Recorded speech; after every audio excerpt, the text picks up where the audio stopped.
뭐 오늘 말씀은요 설교가 따로 필요 없을 그런 말씀이기도 한데요. 우리에게 좀 정말로 때에 대해서 생각하는 시간이 됐으면 좋겠습니다.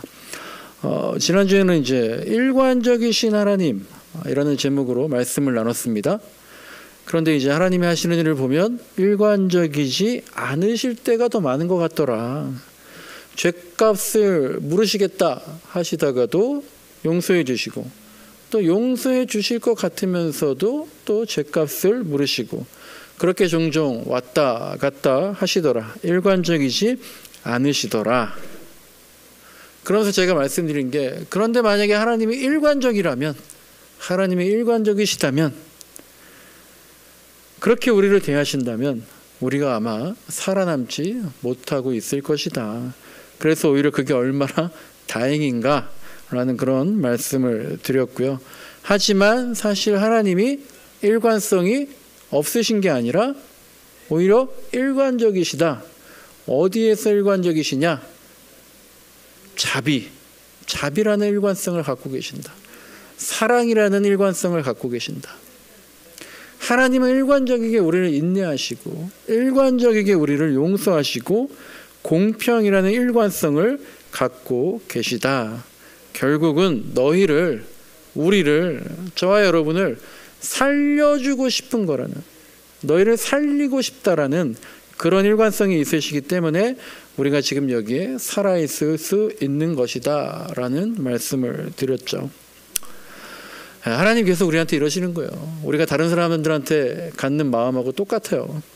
살려줄 테니까, 살려주겠다. 그러니까 이제 제발 내 말을 좀 들어라. 한 번 더 기회를 주신다라는 거죠. 그렇게 한 번 더 기회를 또 우리에게 주시는 그런 하나님 앞에서 우리가 어떻게 해야 될까요? 저도 많은 기회를 하나님께 받고 있는데요. 어떻게 해야 될까요?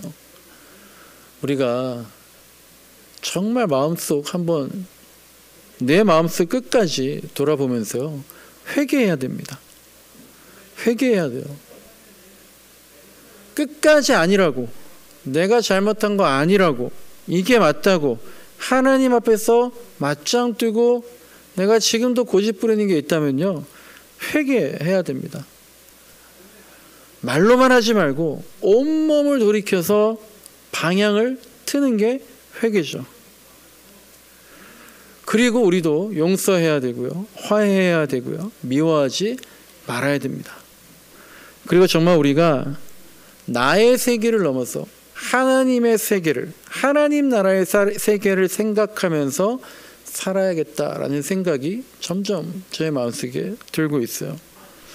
여러분이나 저나 우리의 삶이 겉으로 보기엔 다 평탄한 듯 보이지만 우리 마음속에 얼마나 롤러코스터 타는 것 같은 그런 인생이 많습니까? 내 삶에서, 우리 가정에서, 나의 배우자, 내 자식들, 우리 부모님, 내 직장, 나의 꿈, 그러니 나의 세계, 이거 하나 건사하며 살기도 어려울 때가 우리가 태반이죠. 하지만 우리가, 여러분과 저는 그리스도인이잖아요. 그리스도인이라는 건 무엇입니까? 우리가 그리스도인이다. 그건 무엇인가요?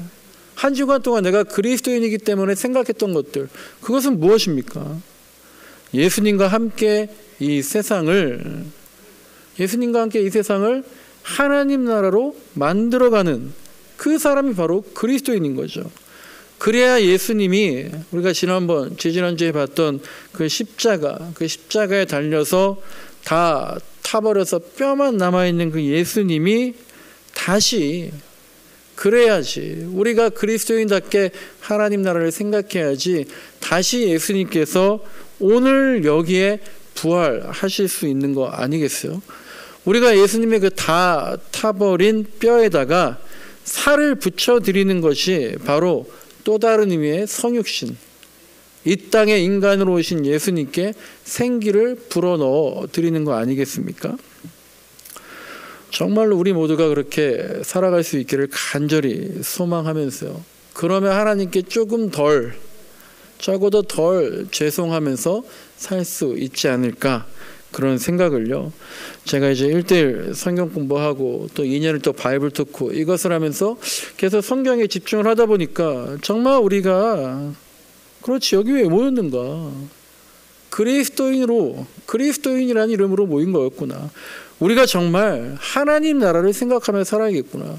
저도 그렇게 돌아보면서 보니까 1년 동안 설교하면서 하나님 나라, 옛날에 정말 많이 했던 생각들인데 하나님 나라에 대해서 많이 얘기하지 못했더라고요. 하나님 나라를 생각하는 그리스도인, 이것이 점점 너무 분명하고 선명해지더라고요. 그래야지 우리가 정말 더 예수님께 집중하고 하나님 나라에 집중해야지. 그렇게 해야지. 그런데 언제면 그럴 수 있을까? 그때가 언제가 될까? 언제까지 우리는 일단은 내 것부터, 일단은 이것부터 이렇게 계속 하나님께 대한 결단을 미뤄야 하는 걸까? 그런 생각들을 하는 와중에 큐티인을 보는데 마침 이제 전도서 본문이더라고요.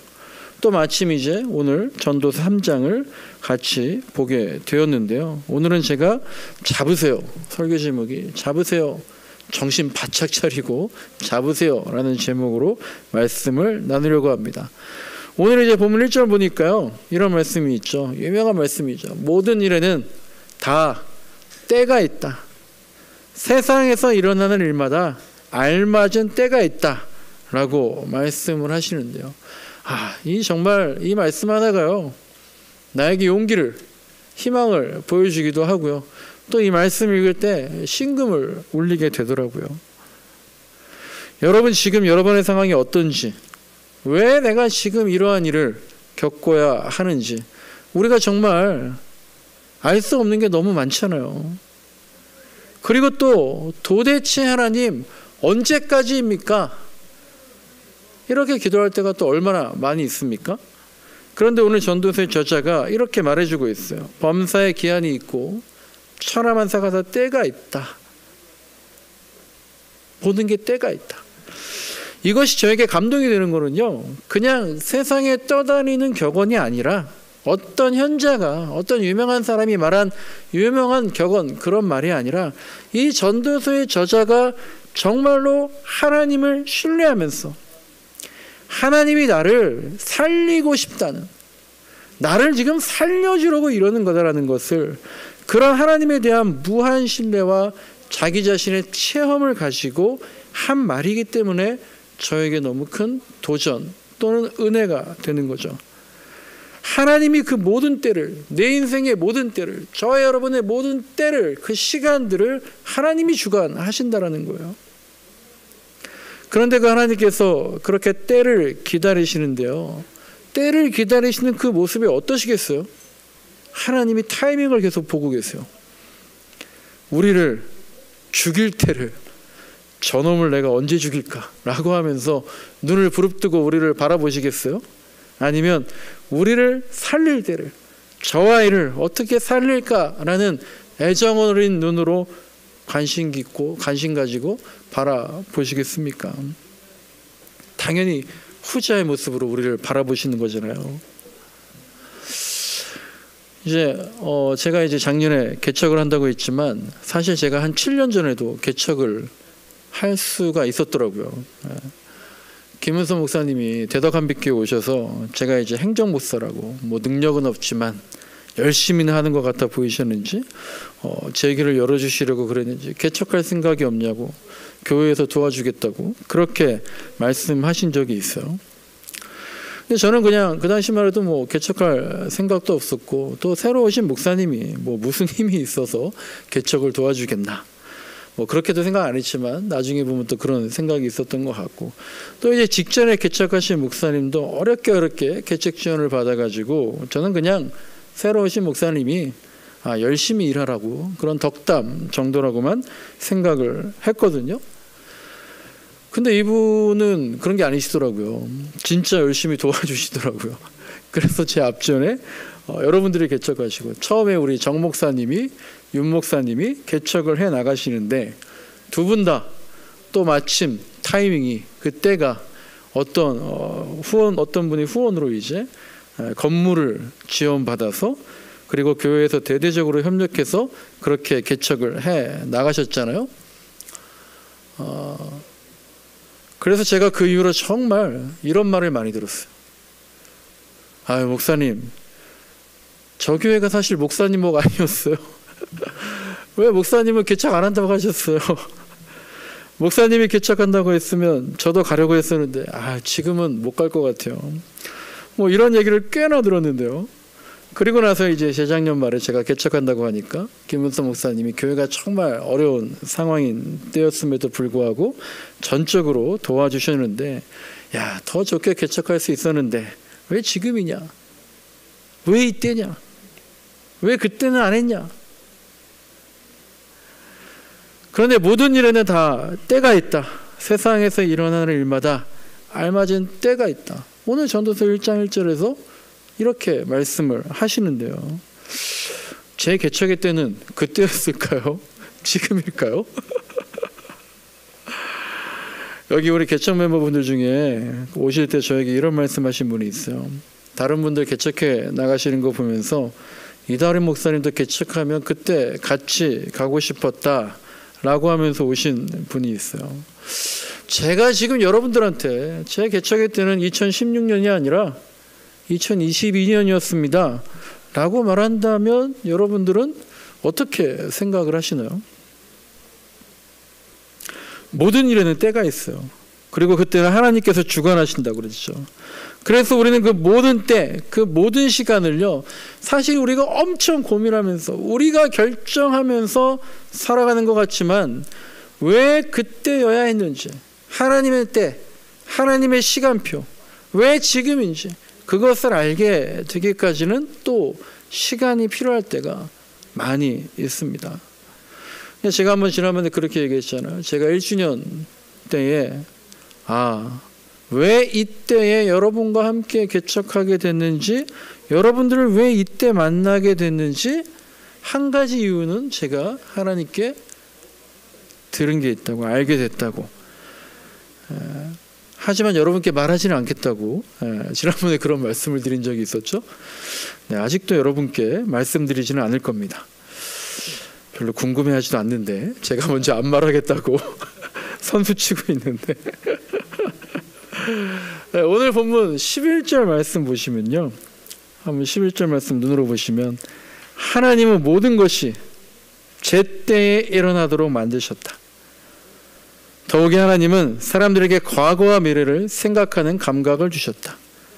그러나 사람은 하나님이 하신 일을 처음부터 끝까지 다 깨닫지는 못하게 하셨다. 이런 말씀이 있어요. 야, 정말 그래요. 사람은 하나님이 하신 일을 처음부터 끝까지는 다 깨닫지는 못하는 거예요. 만약 그렇지 않고 우리가 하나님의 때와 시기를 그때마다 다 안다면 우리가 후회라는 걸 안 하겠죠. 요새 저한테요, 운동해야 한다고, 운동하세요. 우리 교회 한 집사님이 매주일마다 예배 끝나면 어떻게 이번 주에는 운동 좀 하셨어요? 라고 물어보면서 저를 자꾸 궁지로 몰아가고 있는 분이 있는데요. 그리고 이제 제 아내도 계속 말하고, 또 지난주 중에 서울에서 저희 큰누나가 왔었는데 큰누나도 이제 운동하라고, 운동해야 된다고 그렇게 얘기하고 가서는 서울 올라가는 또 기차 안에서 전화하더니만 또 운동하라고. 원래 이제 서울 본가에 가면 저희 어머니 계속 저한테 운동하라고, 관리하라고 하시니까 큰 누나는 오히려 옆에서 엄마 그만 좀 얘기하시라고, 다 알아서 할 거라고. 그랬던 우리 큰 누나가 저를 배신하고 또 계속 운동하라고 작정하고 얘기하고 가더라고요. 저도 이제 40살 됐을 때 처음으로 제가 그때 몸이 예전 같지 않구나, 운동해야겠구나, 그 생각을 했었는데요. 정말 죽겠다 싶으면 운동하겠지, 그런 생각으로 아직도 50대에서도 운동을 안 하고 있는데, 뭐 지금도 제 생각에는 아직은 살만한 것 같아서 뭐 이렇게 죄다 다들 이렇게 운동하라고들 그러시나 그런 생각을 하고 있는데, 그래서 제가 한 60살쯤 되면 운동을 시작하지 않겠나 싶은데요. 그래도 되겠습니까? 우리 이지용 집사님?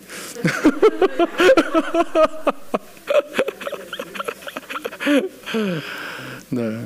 제가 운동을 하건 말건 옆에서 그렇게 말하는데도 끝내 제가 안 한다면 누가 뭐라 그러겠어요? 네. 그냥 속으로 아이고 목사님 저러면 안 되는데 뭐 그렇다고 별 수 있나? 자기가 변하지 않으면 할 수 없는 거지. 그게 다잖아요. 뭐 내 자식도 아니고 어린 놈도 아니고 끌고 다닐 수도 없고 뭐 패 죽일 수도 없고 그래도 저러면 안 되는데 하는 생각만 하게 되는 거잖아요. 그러니까 누가 봐도 이미 뭐 벌써 지금 제가 50살인 제가 이미 운동을 해야 하는 건데 그래야 할 때인데 그런데 똥꼬집을 부리고 아직 아니라고 아직 그럴 때가 아니라고 아직 괜찮다고 그렇게 하다 보니까 나중에 제가 당연히 후회하겠죠.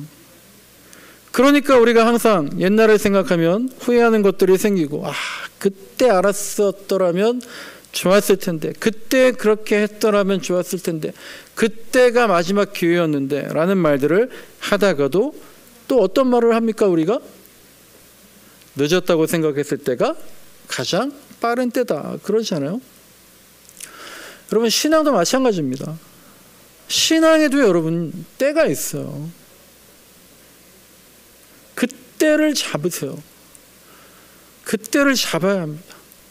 신앙의 때 정신 바짝 차리고 잡아야 하는 거예요. 제가 운동의 때를 놓지 않을 테니까요. 신앙의 때를 잡으세요. 하나님이 지금 나에게 하시는 그 때를 놓치면요. 그게 만약 지금이라면 지금을 놓치면요. 제가 지금 말고요. 60살에 운동할게요. 라고 말하는 것과 다를 바가 하나도 없다라는 겁니다. 오늘 본문 11절 앞에를 다시 보면은요. 하나님은 모든 것이 제때에 알맞게 일어나도록 만드셨다. 하나님은 우리 인생의 설계자예요. 우리 인생의 설계자가 내가 아니에요. 하나님 계획표를 가지고 그때그때를 표시해 놓으셨어요. 그런데 11절 마지막을 보니까 그러나 사람은 하나님이 하신 일을 처음부터 끝까지 다 깨닫지는 못하게 하셨다라고 말씀을 하고 계시는 거예요. 우리에게 늘 기회가 있었는데 하나님의 때가 있었는데 여러분 어떠셨던 것 같아요? 우리가 종종 그때를 놓쳐버렸다면 그때를 놓쳐버린다면 하나님은 어떻게 하실까요? 어떻게 될까요? 우리에게 계속 기회를 그때를 주셨는데 놓친 적이 있다면 그리고 지금 놓치고 있다면 그때 어떻게 될까? 하나님은 어떻게 하실까? 하나님은 우리에게 또 기회를 주십니다. 처음에 제가 말씀드렸잖아요. 그것이 하나님의 일관성이라고. 또 기회를 주셔요.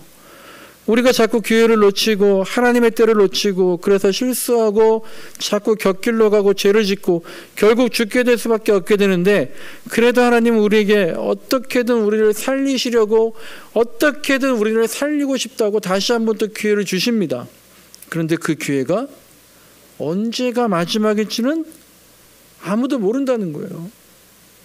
하나님의 때는 한 번이 아닐 수도 있고 그래서 또 기회가 있을 수도 있지만 그래서 한참 후에 그 기회를 잡아서 정신 차리고 살려고 했을 때에는 정신 바짝 차리고 이젠 내가 더 늦지 말아야지 하나님 나라를 꿈꾸며 그리스도인으로 살아야지 했을 때는 이미 너무 많은 시간이 지나서 너무 많이 가버려서 안타깝게 눈물 흘리고 아쉬워할 때가 있게 된단 말이죠.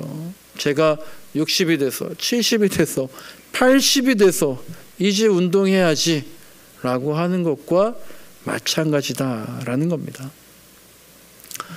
여러분 우리 인생에만 우리 직장이나 우리 계획이나 이 사회나 그런 인생에서만 기회가 있는 게 아닙니다. 인생에서만 기회를 놓치지 않도록 애써야 하는 게 아닙니다. 우리의 신앙도요. 우리의 그리스도인 다움도 우리가 꿈꾸는 하나님 나라도 기회를 놓치지 않도록 정신을 바짝 차리고 하나님이 주신 기회를 예수님을 지금 그때에는 꼭 붙잡아야지 살 수가 있는 거예요. 그렇지 않으면 죽어요. 창세기를 계속 보다 보니까 아담과 하와가 선과 악을 알게 하는 나무를 먹고 몸은 죽지 않았지만 영혼이 죽은 것처럼 우리도 영혼이 이탈돼서 사는 게 사는 것 같지 않은, 하나님 이게 무엇입니까? 이게 무슨 낙이 있습니까? 그럴 때가 될 수도 있다라는 겁니다. 우리가 기회를 잡을 수 있도록, 신앙의 때를 잡을 수 있도록 변해야 되는데 사람이 잘 안 변하죠. 사람은 고쳐 쓰는 게 아니라고 하잖아요. 그런데 믿음에서, 신앙에서, 그리스도인 다음에서 변한다는 것은 거듭나는 겁니다. 고침받는 겁니다.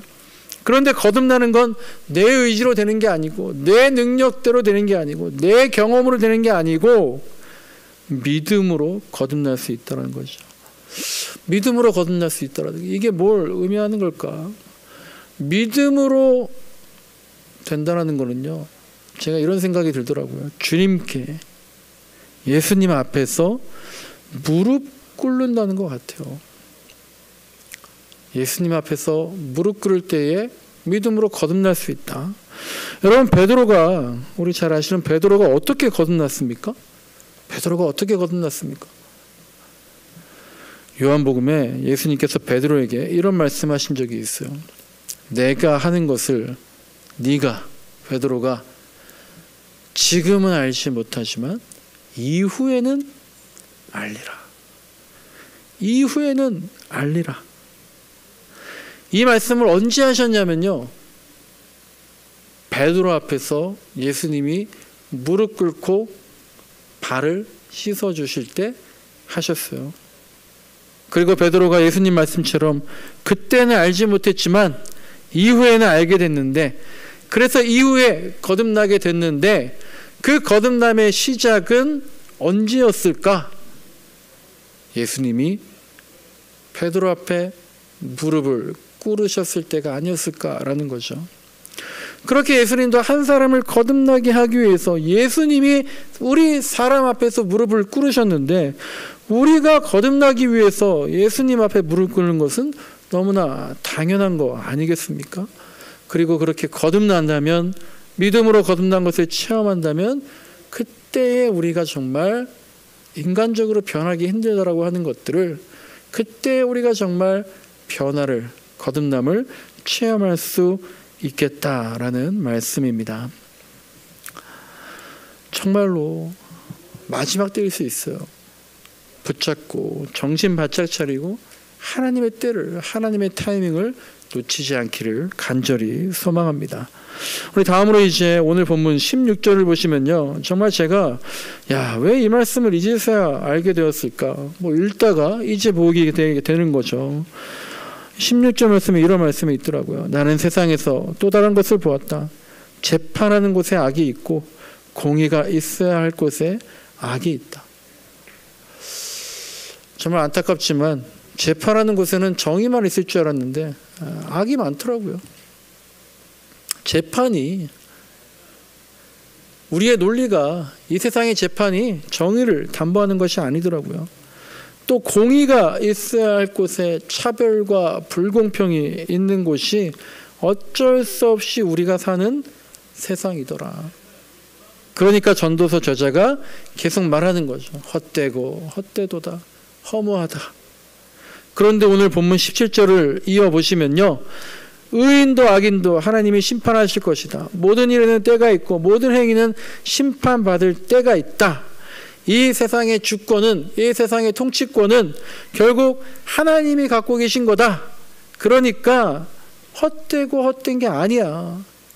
그러니까 허무하지 않고 하나님이 심판하시고 기억하고 계시니까 허무로 끝나는 게 아니라 소망을 가지고 우리가 살아갈 수 있다라는 그런 말씀이에요.